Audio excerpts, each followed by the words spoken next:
Previously on Describe Your Kill. Yeah, so Lupin will respectfully defile the corpse. You also find 2 cards from the Deck of Destiny. Yeah! We should probably let Undede out of his office now. You know that this bed or nest, creature called a Popper Bower. And you said you trusted Ndede implicitly, so it just goes to show how well he fooled you. The familiar sound of riffling cards fills the air. Amadeth pushes through and steps through the portal. Enough of this. I have been waiting for this my entire life. You see appearing now in Lamia form the same person that was lying dead at the very start of this adventure.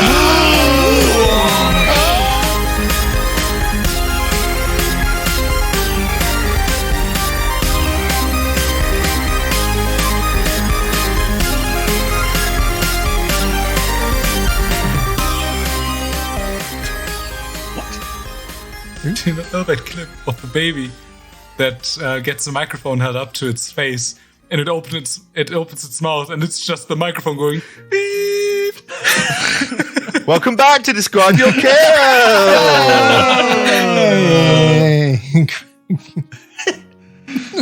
We've just had our pre-chat off air, unfortunately, because a lot of it couldn't be used. I thought, and everyone's like, "No, tonight we're going to skip the pre-chat. We've got a lot to do." Is that right, Matt?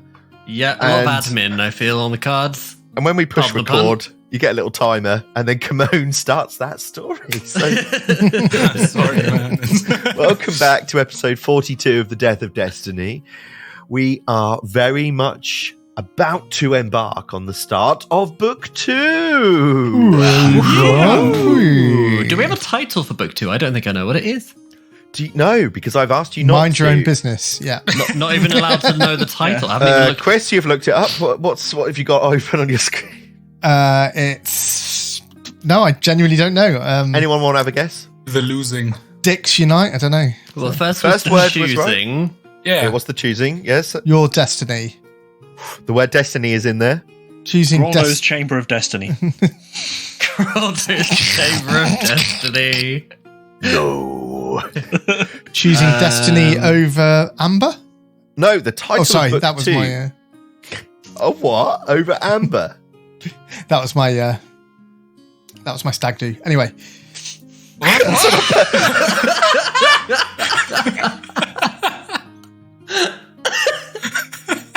Got him!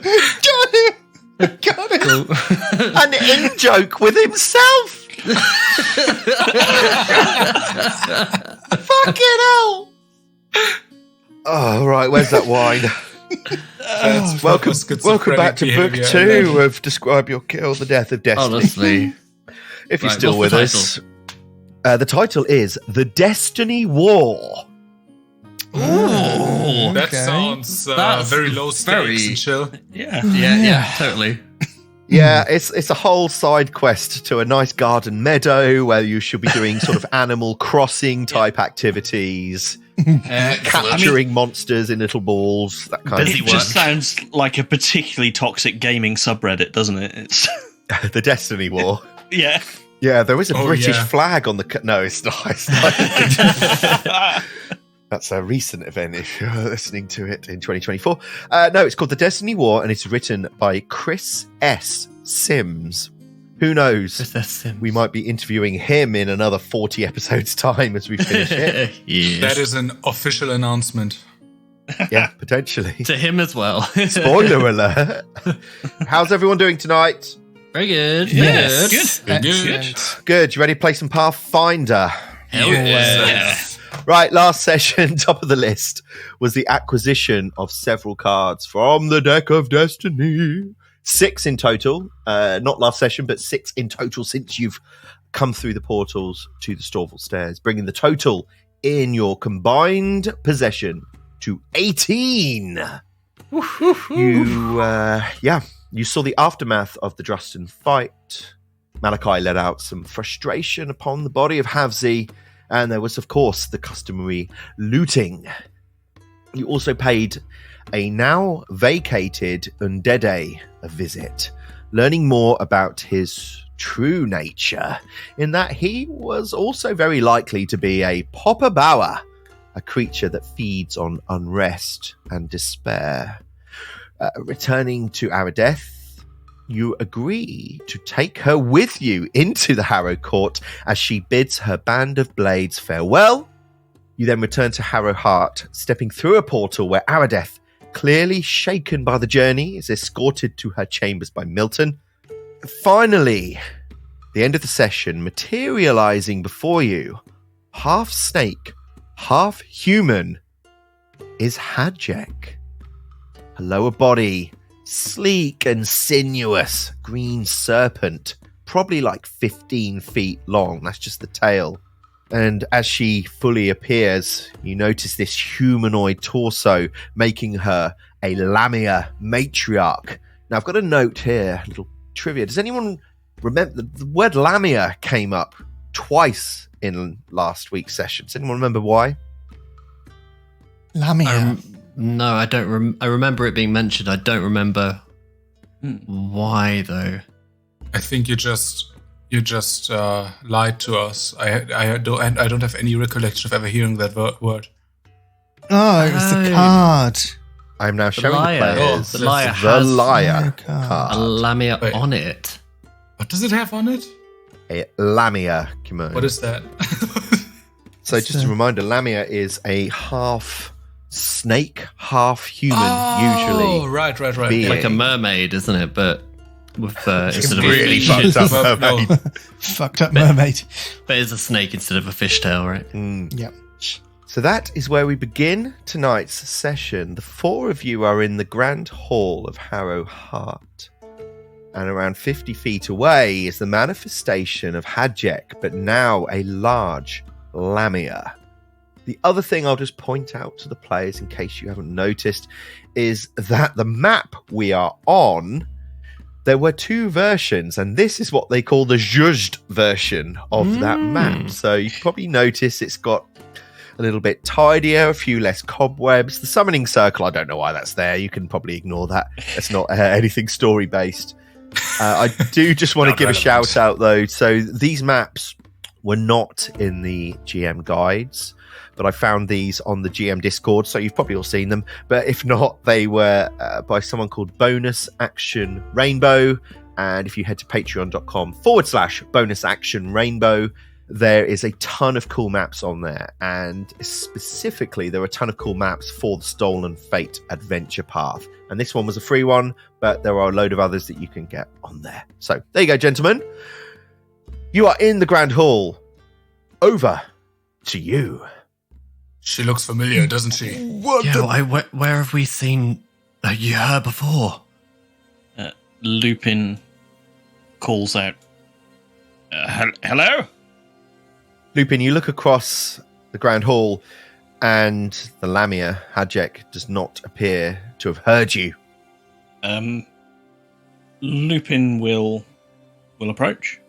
I think Lupin will start to walk towards her. Hello? Hello? Can you hear us? She looks at you, and in her eyes, you see a mix of sorrow and resolution. And she kind of moves with a grace that belies her formidable size. And she slithers up towards you. Oh my. It appears that Pharasma is not yet done with me. Please tell me where I am. As she slithers into better view close in front of us, Aaron sort of twigs and says to the others, I know her. We know her. 3 moves ahead. Right, that lady whose house we broke in. Your name, are you Hadjek? At the mention of her name, she turns to face you. Hadjek. Yes, my name is Hadjek, though most know me by another title, All-Seeing Hadjek. How do you know my name? I do not remember your faces. Well, you set us on this journey in a way. I suppose that's where the four of us met, outside your shop. All of us received harrow cards. Powerful, mystical objects from something called the Deck of Destiny. It brought us all together in Absalom, and when we arrived at your shop, you were dead. You were set upon by a rust devil and a creature made of bones, and it was too late. But we found one of these cards on your body, the vision card, and Aaron nudges Malachi to produce it. One was on your person. The vision. In your shop. Yes. I remember that. Yeah, I did die. I fell to devils. They were seeking the card that that you now have. How is it you have the card? Well, when we discovered your body, the creatures were still there. We defeated them and, well, we then followed the trail of your notes. You mentioned D-Row and others. The Harrow Barrow. Yes, that's right. We set out and we found him, and there's plenty we should fill you in on, but suffice to say, the cards that brought us together and have brought you back to this place are of an unimaginable power. This place you stand in is called the Harrow Court. This is Harrow Heart. This is our home.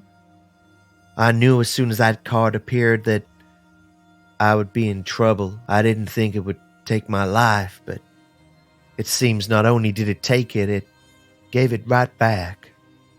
I think your reappearance here is yet another question in a long line of mysteries. None of us know why these cards have chosen us or why this place has manifested to us, but all that is to say that there are forces of evil moving, trying to claim these cards, and I suggest that we can figure out why you're here, but this place should be your home too. A card chose you. Do you know which card chose me? I believe it was the vision, was it not? It's not the vision that was calling to me, it was the liar. This form I now have is not one I would have chosen. Perhaps the Deck of Destiny, in its enigmatic wisdom, viewed me as the liar. Perhaps it's an opportunity to atone for the wrongs I've done. May I ask your names? Yes, I'm Aaron Spokepoint.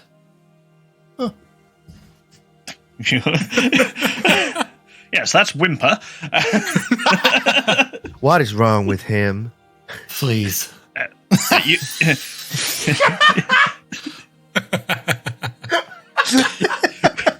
fine. We'll get him treated when we take him to be spayed and neutered. It'll be fine. I see you have a Nephilim in your presence. Hello, sir. Hello. I'm Wilhelm Krongard. Wilhelm Krongard. My name is Malachi Bordello. Michael Caine, did you say? I thought I was... Not a lot of people know this. My name is No, people know it. Malachi My name's Bordello. Malachi Bordello. And you there, sir, at the back. Yeah. Malice, Luhin Malice, please forgive my friend. We're not entirely sure he has object permanence yet. If he blinks often enough, sometimes he forgets we're there. My name is Malachi Bordello. How are you?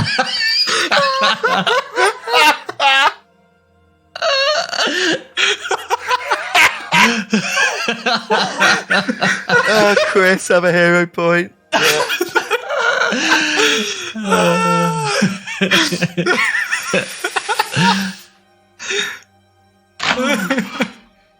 The timing on that was absolutely nanosecond perfect. Perfect. It was impeccable. Well, you said about the wrongs that Pharasma brought you back. Like, you were just running the shop, no? That's a mighty fine question, Malachi. The short answer to that is no. Yes, I was running a shop, but Pharasmin knew that wasn't my entire life, I guess. In my former life, I lived by my wits, and I had the ability to bend the truth easily. I claimed I could ward off evil. I knew the power of suggestion and the way fear and hope could twist reality. I was clever, yes, beautiful, very, but deceitful. I convinced myself that it was okay to convince others to give me their money for nothing but empty promises and lies. I thought it was okay, but it slowly blackened my soul. So you decided to turn to having a shop. Not exactly, no. I don't know how much you want to go into this, but I found a new home called the Umbra Carnival. My skills there were valued, but the short version of that story is that it all went horribly wrong. And after those events played out, I decided to leave the Umbra Carnival and make a new home in Absalom, 3 moves ahead.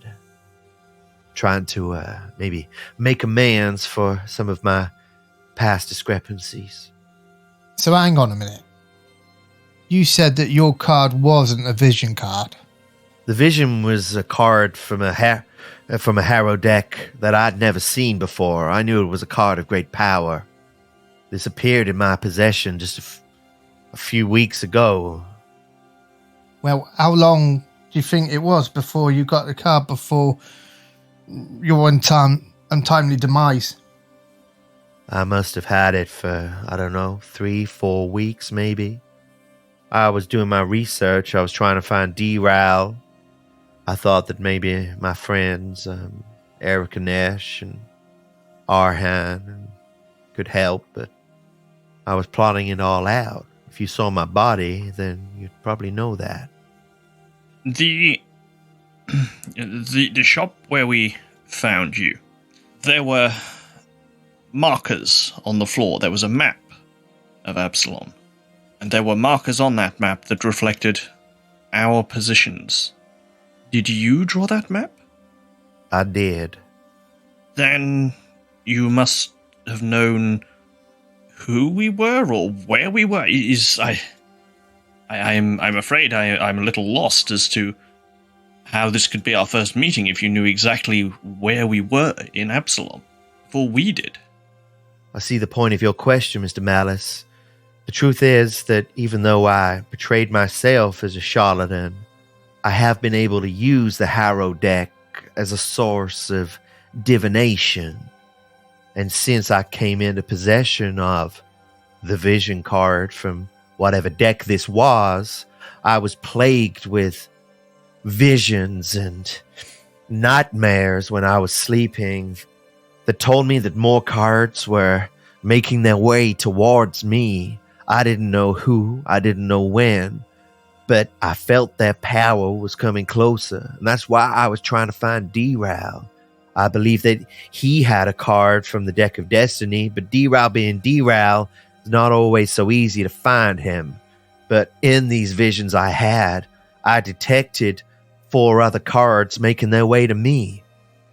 It appears we were the holders of those cards, and however you were able to track us, it would appear others were able to track other cards using similar means. We've, throughout our adventures, found people in parts of the world that had been beaten to the cards, and in some cases, unfortunately much like yourself, murdered for them.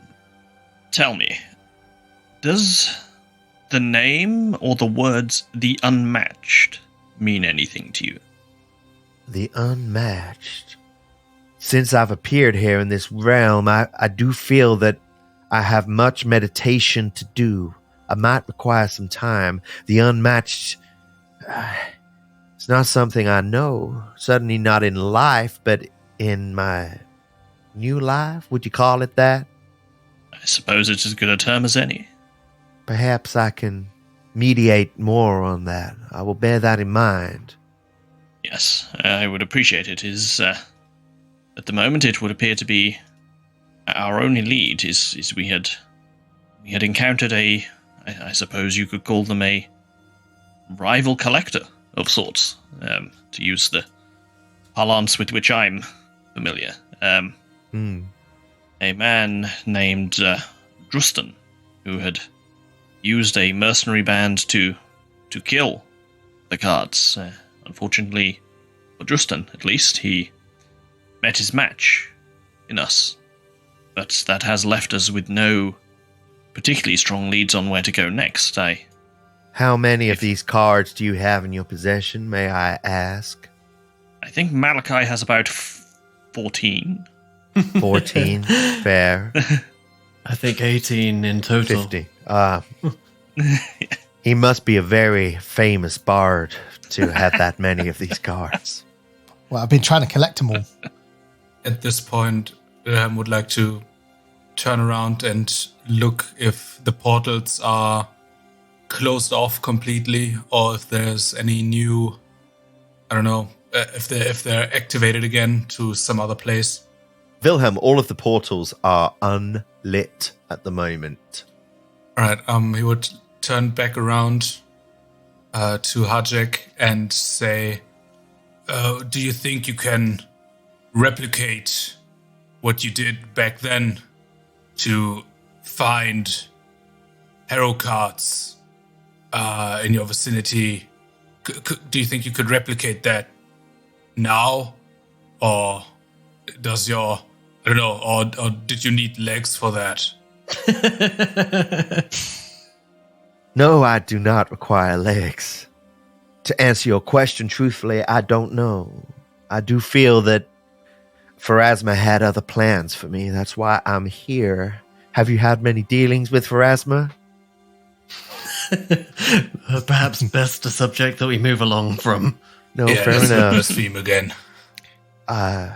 Would it be okay if I make a home and rest at least in this area of this hall that we're in? Maybe explore a little bit.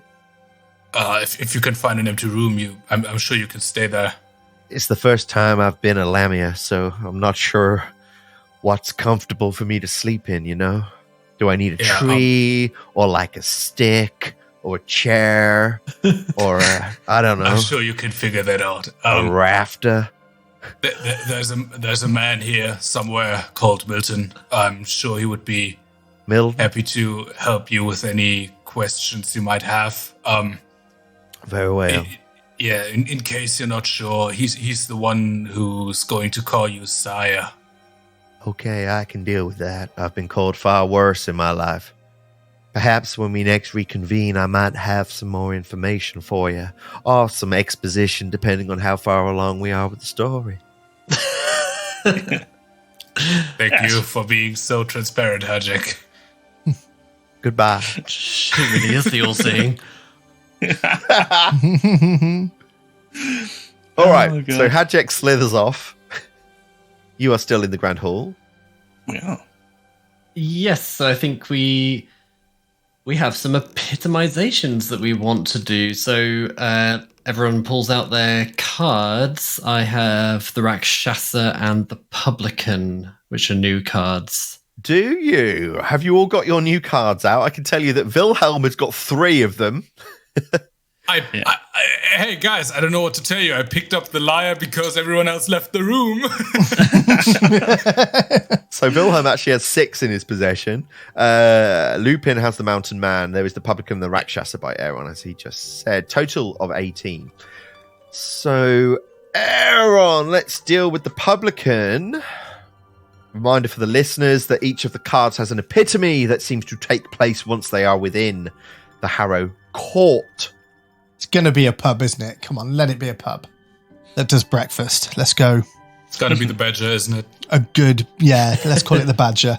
Aaron, you pull out the Publican and you instinctively know that a new tavern has appeared in the village surrounding Harrow Heart. Yes. And it is run by a jovial, one-eyed bartender.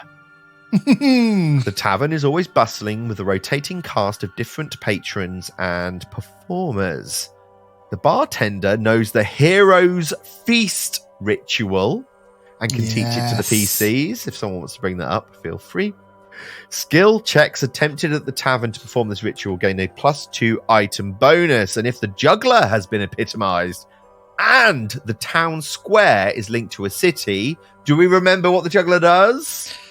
It gives you a portal to a city, as long as it's something to do with music. If you can play music in the performance style. Jason, the patrons of the tavern, if that is done and you've done it, the patrons trade gossip from that city as if they were citizens there, allowing a character to gather information in the tavern as if they were doing so on the streets of that linked city. Nice. Which sounds like GM busy work, but... Yep. So let's do it now. Cool. We got a pub. With a jovial, one-eyed bartender. And his name is... All right, so your other card, Aaron, sorry. The Rakshasa. Holding on to the Rakshasa. You feel that a new chamber has manifested in the basement of Harrow Heart. Ooh. Dungeon? Chamber. The basement. I'll say that for now. Okay. Who's next? Lupin, you've got one, I think. I have the Mountain Man. The Mountain Man. Okay, so the Mountain Man is something that has to be epitomized within the Harrow Court on one of the hexes. And for the first time in this adventure path, it will be within the mountain range of the Harrow Court. And I will not tell you any more than that, because you have to go there and epitomize it. All right. Who's got the remaining cards? That would be me. Wilhelm, which would you like first? I would say just because he wouldn't be able to keep himself from that, he's gonna epitomize the Fiend first. The Fiend. Okay. The Fiend, of course, the lawful evil card from the Suit of Hammers. You also feel that a new room has manifested within Harrow Heart. I'm not going to tell you any more than that, but you feel that the Fiend has manifested somewhere within Harrow Heart, and you could find your way there if you needed to. Okay. Right, then I would say let's go with the Locksmith next. Looking at the Locksmith, you would know that a talented, if somewhat shady locksmith has moved into the village surrounding Harrow Heart. And they bring some skills that revolve around bonuses to things like disabling devices, picking locks, and they also know formulas for anything that's related to lock picking or openings of devices such as key making tools and skeleton keys. But of course, it is run by this new shady locksmith, which has manifested maybe even right next door to the tavern. Nice. And lastly, the Liar. Similar to the locksmith, similar to the publican, quite the influx of business owners. But rather than a nice publican or a locksmith offering services, you know that a liar has moved into the village surrounding Harrow Heart. What you also feel, Wilhelm, is that this liar doesn't really have much interest in deceiving you. They just want to offer their ability to aid in any kind of deceptive arts. So any character that visits the liar's home can take advantage of their expertise and tools, granting a +2 item bonus checks made to create forgeries or to assume a disguise with impersonate. The liar also knows how to cast uncommon spells such as Discern Lies, Glibness, and Zone of Truth, and can teach these to you, if you Nice. so desire. And this isn't Hajek, this is someone else. This is not Hajek, no. Okay. Hmm. There's a liar in the town. I feel like Harrow Hart might have grown a little bit. I don't know about you guys, but I should say let's check that out before some monster comes crawling out of our basement. Yes, indeed. It's probably a good idea to make sure we know exactly who's here. Okay, let's go. So, sorry, Kimone, what is it you want to do exactly? Check out the 2 new manifested rooms. So, are you all going? I will definitely go down to the basement because my Rakshasa room is there. Okay, should we start there then? Sure. Yeah. Well, Okay. yeah. So, you all, as a party of 4, descend down to the basement for the first time, maybe, of Harrow Hart. As you enter, you see an enormous, tiger-headed Rakshasa that now resides in a very decadent chamber.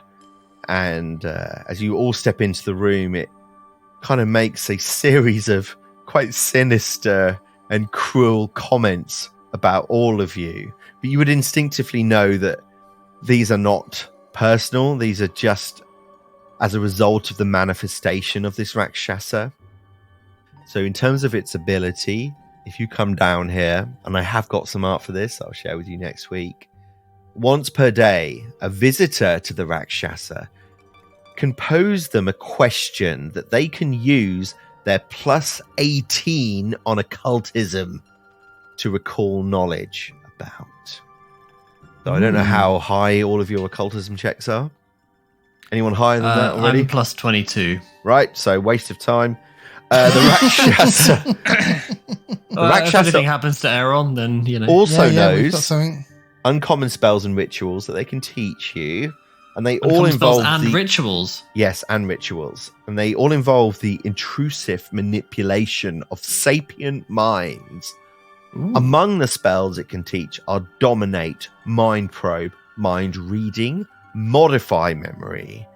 So also the Rakshasa can teach you rituals, and rituals is not something we haven't really done any rituals, right, apart from the rice ritual. No, yeah, we haven't. Rituals are in Pathfinder really powerful. Of course, the most famous one is probably resurrection, but there are plenty of other rituals that you as PCs can learn, and these cards are going to unlock some of these for you. I'm not going to dig into the mechanics of the rituals, but it would be something that I'd be keen for us to maybe explore if you guys are up for it. The Rakshasa can teach the Jayas ritual, which forces a willing target to perform or refrain from carrying out certain acts. The other one you've got is Inveigle or Inveigle. It would allow you to win over the target's mind and cause them to see you as a close and trusted friend, making your suggestions, your maker requests more reasonable to them, giving you benefits for those kind of things. So something to think about where these rituals can potentially aid you in giving you bonuses for something you guys have looked for is non-combat solutions to problems. Make sense? Mm-hmm. It does. Yep. Very cool, because like rituals as well are quite difficult. I mean, they're always uncommon or rare, so Yeah. you have to find someone in the world to learn them. So this is again a really great source of stuff from the Stolen Fate book. Yeah. And actually, Aradeth has a ritual. Slight spoiler, but she has a ritual that she can teach you as well when you find her. She's busy right now, but Unpacking. So yeah, after that, I think we should go to the other chamber that we manifested. I think it was the Fiend. That you did know that. it was the Fiend, Kimone. Don't play Yeah, coy. the Fiend. I know it was the Fiend. So leaving the basement of this tiger-headed Rakshasa, You head back upstairs into Harrowheart and down a new corridor. Open the door, and inside is a huge library. Inside there are books and tomes. Maybe this is a slight disconnect from the fiend's artwork, or perhaps Wilhelm's understanding of what a fiend is, but this room is not really fiendish in any way, other than there's inscriptions carved into the floor and in the great wooden pillars that support this great library. And whilst you are in here, again, you are able to learn the rituals of planar ally. Cast time 1 day. There's planar binding as well, but everything within this chamber would allow you to have a greater chance of success at those rituals, because you will get a +2 when performing them, anyone who's involved, and a +3 item bonus if the creature being conjured is a fiend.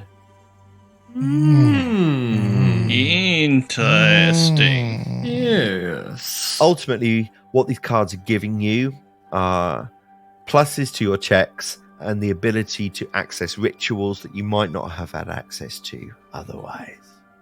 Nice. Very, very cool. Yeah. Right, after sort of exploring that room and finding out what these new chambers are doing here in Harrowheart, Wilhelm would turn around to Lupin and say, after all that happened in the last 3 days, we've collected a lot of valuables. Do you have an estimation of how much gold we can get for those? Wilhelm, you've made me the happiest man in the Harrowheart. I thought you'd never ask. Yes, a million times, yes. So we'll probably, maths is mathing, I reckon we'll probably end up with about 3,000 to 3,500, I reckon, all in. There's a good amount. Obviously, you've got to go and sell it. Yes. So, do you know what? Let's make use of some abilities. Yeah, Malachi, how's your knowledge of the Absalom music scene? Well, I think that it's pretty good, if I'm honest. Obviously, I've been there for quite a while. I know, been around. Excellent. Do you fancy teaching those musicians outside how to play? All right, let's give it a go. And he steps outside. What is happening? I suppose mechanically I'm using the juggler card. We need a route back to Absalom. Obviously, hopefully the fervor has died down after the incident with, Malachi's mum. Oh, right. Jace, do you want to run us through what the juggler does and why you're doing that? So what we're going to be doing is we are going to be using the juggler's epitome. So there is the town square in the village surrounding Harrowheart. There are some jugglers and street performers and things like that. So what we can do with that epitome is a PC can spend 8 hours interacting with these entertainers to adjust their methods to match entertainment styles common to a specific city that they're familiar with by attempting a DC 30 performance check. So Malachi will be carrying us on this one. On a success, the entertainers take up that style, and as long as they continue performing in that style, a PC can use the Enter the Harrow court activity to open a one-way portal to a marketplace in that city. That's cool. So, yeah, we're going to use that to get to Absalom, which I think is almost certainly the best city to be buying and selling in. Okay, so let's roll the DC 30 performance check first for Malachi. Give yourself a +2 as well, Malachi, considering you are from Absalom. Mm-hmm. Tell us what you're saying to the performers. What kind of clues are you giving them? No, it'll be a masterclass. I'll have them all gathered round my guitar. Yep. And just sort of, and this is a C. And it's a classic 4-chord song. You can pretty much do it for any, most of the songs that popular at the moment. They're all 4 chords. Big into pop in Absalom, aren't they? They look at you and they go, why is it 4 chords for Absalom? Well, the simple folk in Absalom, they kind of like it a little bit. And aren't you from Absalom? Well, yeah, of course. That's how I know it all. All right, I've got it. C, G, A minor, F, C. That's the one. Got it. Yep. And if we all do it together in the same time, and you've got a drum over there, we can bang out a little ditty that I called Basket Case. That one sounds really It's based on me. Malachi. I don't Based find it on interesting. me. Right, all right, yeah. We'll do it. Right, come on, boys. Yeah, let's go. Do you have the time to listen to me, one? No royalties for Green Day today. And we'll roll a performance check. Oh my gosh. Fuck it out. I needed to roll a 3 because I had a plus 27. plus 27 to it, so that is a 30. Natural which is 3 a pass. hits the DC, and you are able to Yes. open a one-way portal to the marketplace in Absalom. It is there before you. Okay, so we've got are we all coming, by the way? I assume we're all going? Yeah, we all need to stock up on supplies. Yeah. Okay, so yeah, as we're about to go through the portal, Lupin will just sort of mention to the others now, gentlemen, without wishing to ruffle any feathers or to bring back unpleasant memories, we should be cognizant of the fact that we left in a hurry last time. I don't believe we were seen or recognized, but we would do well not to raise any undue attention to ourselves while we're here. Last thing we need is for people to start inquiring or to start noticing us. I agree, and Aaron pulls up the hood of the clandestine cloak, and he has quite a distinct appearance because of his burns and his ashen hair and all the rest, and even in front of you as he pulls it up, you almost see past him. He just looks like someone who's faded into the background, and then he becomes an NPC. He's like, I won't be seen, Mr. Malice.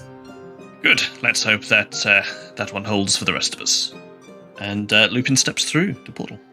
You step through the portal back into Absalom's Grand Bazaar, the hustle and bustle of this place that we left 41 episodes ago when we first started there. What I'm going to do, though, is offer you a chance, if you're selling this stuff, to get a better price for it than what you normally would. So you would usually get 50% of items that you sell. I'm going to offer you the chance to improve it. If you succeed at the DC, I will give you a 10% better price. If you critically succeed, I will give you 20% of the price. That sounds good. I'm sure that sounds wonderful with absolutely no potential catches, drawbacks, or any other. Yeah. Who is doing the negotiating? Who's got the most relevant skill that they want to roll? I wonder. What if we attempted to this is about selling, right? So what if we attempt to oversell what we have there and try to improve the value by that? Would deception be fitting? Deception might be fitting. Yes. If it is, guys, I have a plus 26 in deception. I have plus 27 in diplomacy. Plus 28 because I have the liar now. Yeah. So that's a plus 28 in deception. The only argument I would have is bearing in mind what we said before we went through the portal. Do we really want to be lying to people? I never said I don't want to lie to people. The way I imagine this would happen is Wilhelm saying, hold on, let me negotiate. And then he thinks up some story of this legendary relic that he found and wants to sell. And everyone else is like, the fuck is he talking I'm happy with I'm happy with whatever. I've got a good diplomacy score, but if we want to run with deception, I'm okay running with deception. All right. Well, the base DC for level 14s is 32, but because you're trying to get a better deal, I'm going to raise it by 2. So it's going to be a DC 34. Check. And then whoever's doing that check, you can aid if you want to, but whoever's doing it, I want them to describe to me how they're trying to get a better price. I think Lupin can definitely aid with a bit of diplomacy. I think you've got the old classic... you've got the classic straight man and the what's known in the scams business as the flim-flam man. Classic the guy flim-flam. who's sort of... Yeah. So I think, Lupin will definitely help in terms of sort of supporting Wilhelm with trying to make things sound a little bit more credible and seeming more of an upstanding merchant. Okay. I'm just now looking, and I already get a +2 item bonus from my ventriloquist ring, which doesn't stack with the liar, so I would sit at a +26. If you want, I can aid Lupin. Yeah, let's this. swap it round then. Yeah. Anyone else aiding then? Aaron? This isn't really Aaron's bag, so I don't think so. Malachi? I mean, Malachi would try and probably wheel a deal as well. Bit of Oh god, I remember how that went at the fucking inn. Oh no, it was a different. well, you can have a bit of this. Here, I'll give you for a 20 quid. Wait, come on. Okay, so 100 Malachi 100. wants to try and aid, so it'll be a DC 32 aid check for Malachi. It's only if I crit fail, innit? What are you rolling here? Diplomacy. Are you? What have you got for your diplomacy? 25. Okay. I just rolled a 41 aid check for Wilhelm. Okay, so that's a +2 for Wilhelm. Watch me crit fail. Oh no, +1 for Wilhelm. Oh my! Oh! Fuck you, Malachi. Just It writes itself. It really does write itself. Oh god. So it's basically it's just an uncontested because Wilhelm got a +2. It was a complete waste of everyone's time. It's a straight roll. DC 34. Natural 12 nice. for Yay. 39. I thank you for your business. Yes, sir. Pleasure as always. Never come here again. Yes, I am a bard. I'm just imagining Wilhelm and Lupin having this elaborate plan of how to sell this guy all of our shit. And Malachi just comes in. Wait, no, that's not true. Yeah. Wait, what? I wasn't there when that happened. All right, you managed to sell your shit. You manifest a portal back to Harrowheart. The night passes. You awaken the next day. Is there anything else that anyone else wants to do since we've come back here? So are we now sort of talking downtime? We're talking downtime, baby. Hey, Yeah. downtime. See, that's how you do it, Malachi. Okay, so let's do downtime. Downtime can involve many different activities. One of those is retraining of feats. What do you guys want to do? Yeah, so Willem would actually like to retrain 2 feats. 2 Over the feats? course. Yes, over the course of the next few weeks, I guess. Okay. So how does retraining a feat work, Wilhelm? It's just downtime, basically. Okay. No skill check or anything involved. I think it's a week per feat or a month. Let me check. It's a Let me week. check real quick. It is a Okay. week, and if you remember, there are training rooms within Harrowheart where whatever it is you need in order to retrain those feats, that will manifest as you need it, which is really fucking cool, right? Yes. So how many feats are you retraining? So 1 class feat and 1 skill feat. So a total of 2. Of Okay. course. That's how counting works. And right. Thank you. No problem, man. Always happy to help. So do you need to do I need to say which ones, or is it Yeah, I think people would be interested to see which ones. Okay, for sure. So you're gonna love this. If you remember our level up to level 12, the whole thing about the uncommon skill feat I picked. I would like to retrain that one. Which was Escape. okay. So I would like to retrain that for something that might actually be useful in the right circumstance. Okay. I would like to swap it with the Deception skill feat Double Speak, Okay. which basically it allows me to talk in code in a way, What?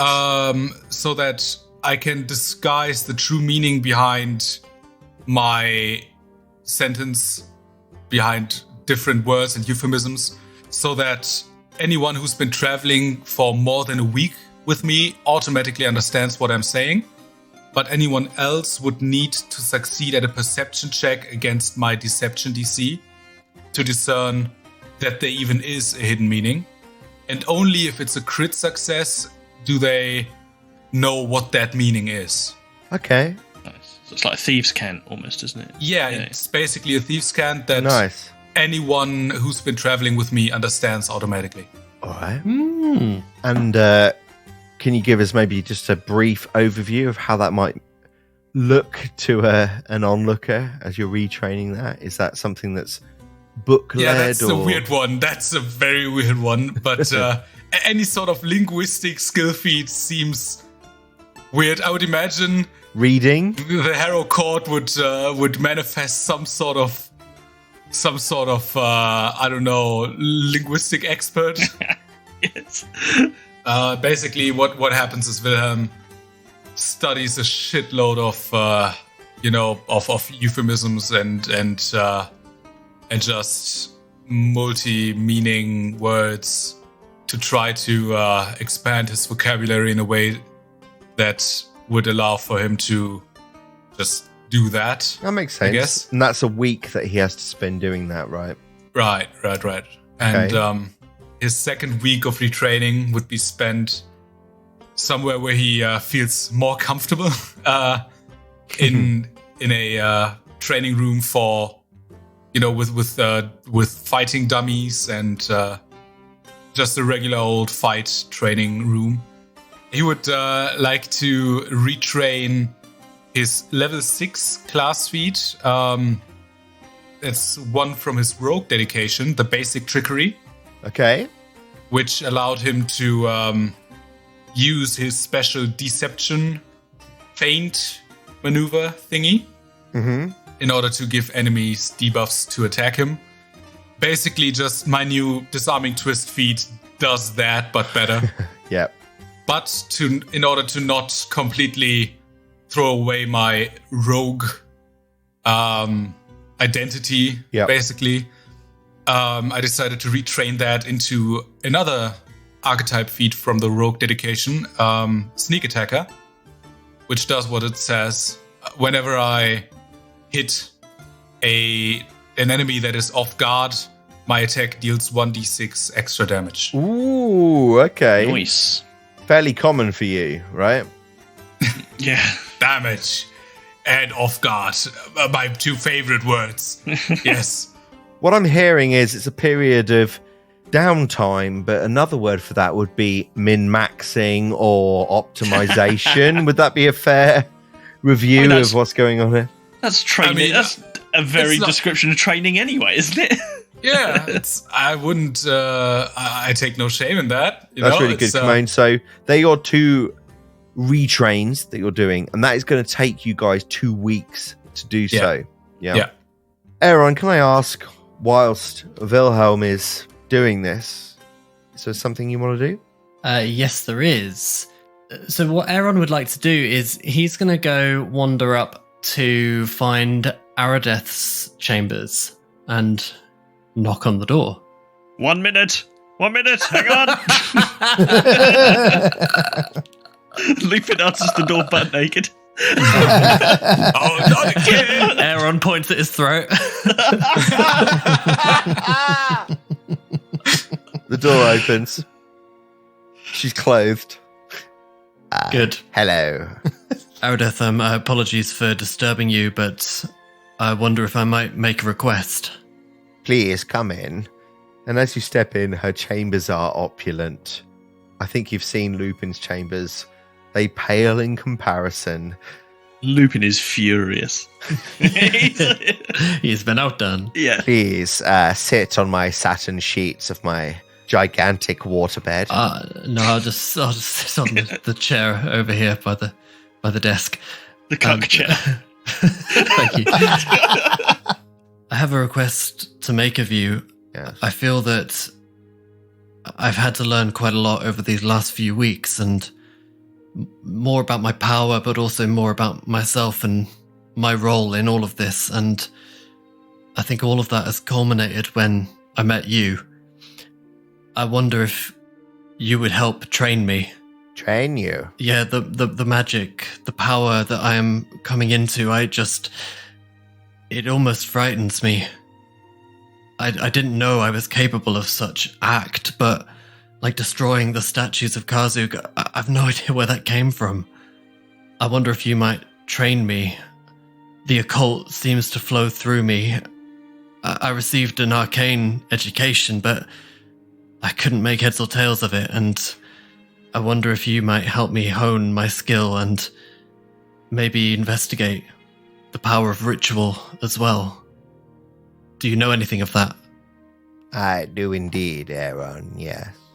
Seeing these chambers, opening the door to a bare room, and then merely focusing on my desires. Quite amazing. Someone of my senior years is grateful for such an opportunity. And for one as young as you to come and ask for assistance, I would be more than willing to assist you, yes. I have magics that you might be interested in. I also have a ritual which I believe you definitely will be interested in. It is called Legend Lore. It will allow you to learn information about a particular subject relating to legends or important people from history. Aaron, where is it you said you were from? I don't think you would know it, but the region of Irisen in the Stormspear Mountains.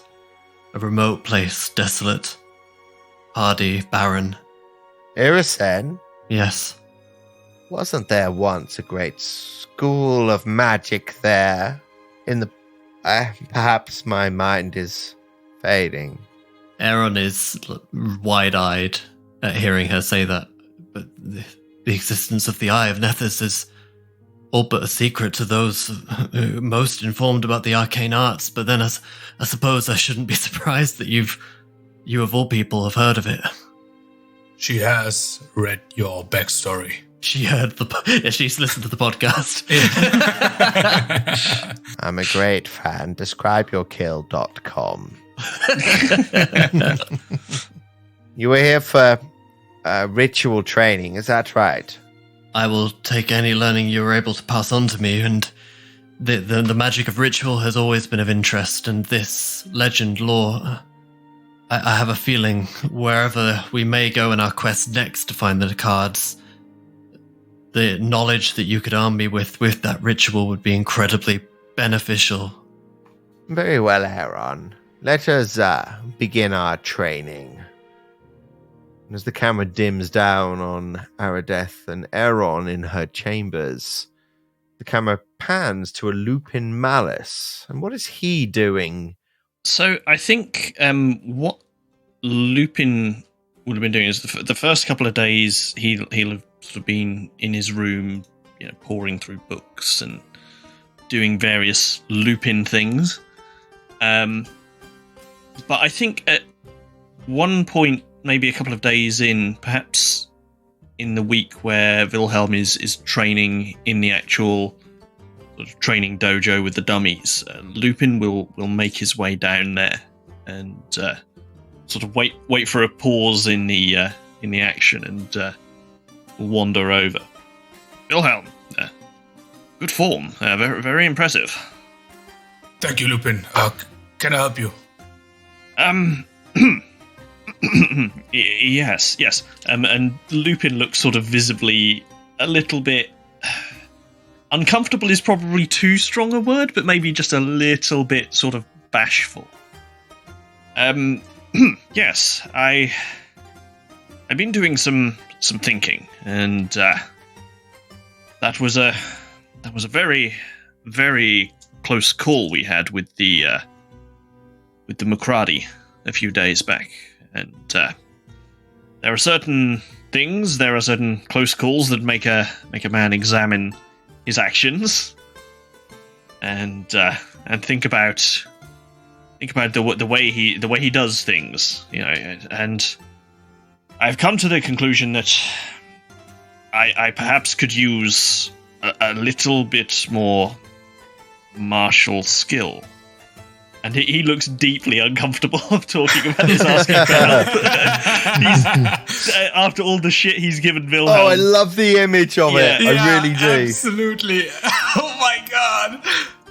Wilhelm, for a split second, you see but only for a split second, you see this look of confusion in Wilhelm's face. Like, wait, is he actually saying that to me right now?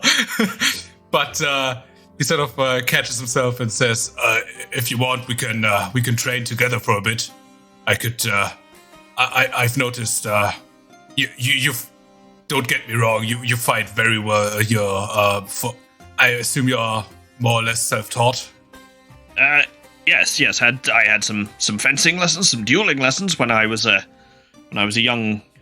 younger man, but when I was at home. But I've very long since gone. So yes, I suppose I've picked up a few bad habits here and there, and I could definitely use a guiding hand to help correct some of that. Oh, the form is definitely very good for someone who hasn't been properly trained. One little tip would be to keep your elbow up a bit more. I've noticed you let your guard down a bit sometimes, but other than that, hold on. I'm gonna be training here for the next couple of days anyway. If you want to join me, you're welcome to do so. But one thing I would advise you before we do that is, look, I don't know what your emotional connection to that thing is, but listen, your weapon is like a toothpick. You should really. Sorry, I thought you were talking about Malachi. I think the best first step right now would be to maybe look into getting some actual, proper weaponry.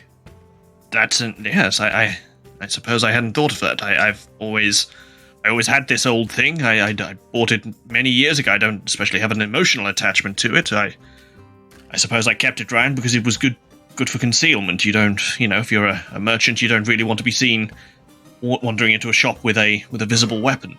But I suppose we're not so much merchants these days, are we? I wouldn't say so. No. I'll have a think. I may speak to Geraldo. I'm afraid I'm not a man for strength. I was going to say like you, but I wouldn't wish to. I wouldn't wish to inflate my own ego. I'm a man who strikes with speed as opposed to power. I'll have a look, and perhaps Geraldo will know of a weapon that I might be able to use. And I think with that, we then cut to a fascinating 80s montage of Lupin and Wilhelm working out in the gym. So the mechanical side of that, I suppose, is what Lupin will be doing. Is he'll actually be retraining an ancestry feat. Okay. Lupin will be dropping. 1 second. He will be dropping his most recent ancestry feat, actually, which was technically advanced general training, which gives him a 7th level feat, a 7th level general feat, which was prescient consumable. I took that and I was very excited about it at the time. In fact, I was so excited about it, I didn't bother to read the rules of it properly, and thought it was actually much, much better than it was. Yeah. So it's never happened before on the podcast either, as well. So no, absolutely no. I'm pleased you boned up to it. Yeah, I've been looking for ways to use it ever since I took it, and I haven't found one. And we've had quite a few sessions, so I'm getting rid of it, and I'm going to be taking weirdly a 1st level feat. It's a human feat called Unconventional Weaponry. Okay. And what it basically does is you familiarize yourself with a particular weapon. and you can choose an uncommon, simple, or martial weapon with a trait corresponding to an ancestry, or that is common in another culture. You gain access to that weapon. If you are trained in all martial weapons, which Lupin is, you can choose an uncommon advanced weapon with such a trait. Okay. And you gain access to that weapon. And for the purpose of determining proficiency, that weapon is considered a martial weapon. So, long story short, Lupin is essentially looking to upgrade his sword cane into a different weapon, and that weapon is likely to be an advanced weapon. And this is because he's had this chat with Wilhelm, and he's sort of thinking, yes.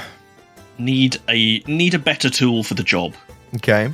So yeah, after the montage finishes with the clutching of hands, the handshake, the high five. Wilhelm's sort of annoyed because he's so busy retraining his feet as well. just got this old man sweating next to him. Lupin is also one of those guys who trains topless. Obviously, nude. Yes. As the dying notes of the montage drain out, as you see Lupin sort of wandering into Groldo's forge. Groldo? Yes. I was speaking with. Firstly, do you have a moment? I'm sorry, I didn't even ask. Groldo always has a moment for Lupin Malice. I wasn't expecting to do the voice tonight, but here we are. I was wondering if I could draw on your expertise. You are a craftsman and a blacksmith of some considerable prowess, and Yes. I'm looking for a weapon. I had some conversations with Wilhelm, and he recommended I need a better weapon. I have some ideas, but I'm not sure. It's not quite right for me. Allow me to show you this. And Lupin retrieves from his spacious pouch Drustan's bastard sword. We recently fought a man by the name of Drustan who had this sword. It's an impressive weapon. I tried wielding it myself a few times, but it's a bit too, I'm going to be honest, it's a bit too heavy and a bit too cumbersome for me. I'm looking for something a little bit quicker, a little bit faster. Do you think, are you aware of any weapons similar to this that we could perhaps we could perhaps modify, or we could perhaps craft?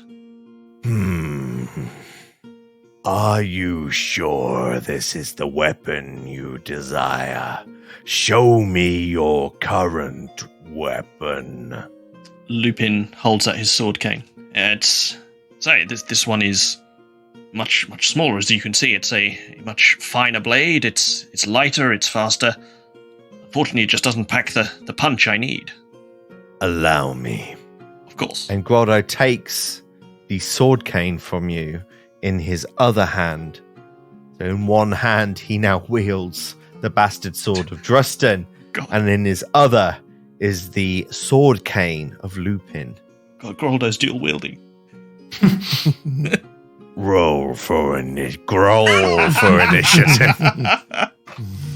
The difference between these weapons, one is light and allows accuracy. The other is heavy and relies on strength. You look like a feeble man. This is why you wield the cane. Sorry, I took a wrong turn. I must have ended up in the Rakshasa's lair. I suppose you are right, in a manner of speaking. You wish to apply the strength of the bastard to the versatility of the cane, is that right? Yes, that's correct. Do you think it's possible? I know of a weapon developed in Niobaria. It was an ancient weapon of the Aldori. The blade was much longer, 3 foot long. But yes, I know of a blade that combines the two. It would take me some time to forge, and I may require assistance. Of course, you'll have all the assistance you require. Leave it with me. I will summon you when I have mulled on the finer details of your request, but I will require both weapons whilst I do so. Yes, of course. Please keep them. See you in a bit. You've been hanging out with Aradeth, haven't you? She is a fine woman. Groldo, has anyone ever told you you're a huge bronze horn dog? Repeatedly. So Lupin hands over his 2 weapons to Groldo, promising that he might be able to assist in the creation of a weapon, which I'm guessing Jason would hurt more, but allow you still some of your benefits. Yeah, it's basically it's a bastard sword with finesse. Is the bastard sword? Its thing is you have 2 hands. Its trait is the 2-hand D12. I don't want that. I just wanted finesse, and there are very, very few D8 finesse weapons. Fair enough. And is there anything Malachi is doing during this 2-week training period, other than obviously retraining his spell? He would be furiously in his room, sort of writing songs about what we've been through. I think he would kind of withdraw himself a little bit. He would go down and see his mother, the basement as well, for some solace time. He gets down there and puts his hand on her heart. In his mind is just recounting the tales that he's gone through and how he is making her proud, even though she's not there to see it. But essentially kind of withdraws himself while everybody else is training. Mum, I got him. The little bastard. I made sure he was well dead. But I think now it's time for me and you to let go. I will be the greatest bard that ever lived. I know it wasn't really what you wanted for me, but it's the route I've taken. I will do it. I'll make sure. I'll do it for you, Mum. I'll see you on the other side. See you soon. And he turns away, goes up the stairs, goes to his room. So as Malachi returns to his room, and as Lupin speaks to Groldo, as Wilhelm retrains, as Aaron spends time with Aradeth, and as those couple of weeks come to an end, you're greeted once again by Hadjek in the Great Hall, who approaches you all at a very long and drawn-out breakfast scene, which we have luckily skipped. I do believe that I am ready to share more knowledge with you. And she looks at you, Aaron. Please, whatever you have to say, we're ready to hear it.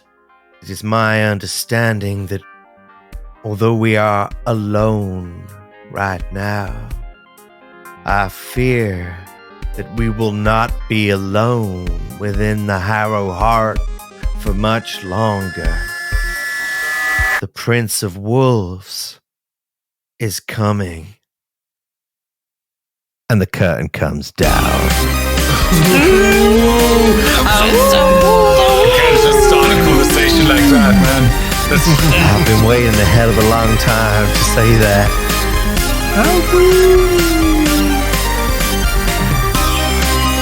You've been listening to Describe Your Kill, The Death of Destiny. Find out more at describeyourkill.com. Thank you to Paizo, Michael Gelfi, Creator Chord, Sirenscape, Kevin McLeod, Foundry, and Sigil Services. Get all the links on our website.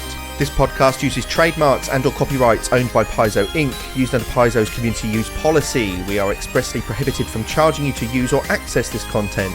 This podcast is not published, endorsed, or specifically approved by Paizo. For more information about Paizo Inc. and Paizo products, visit paizo.com.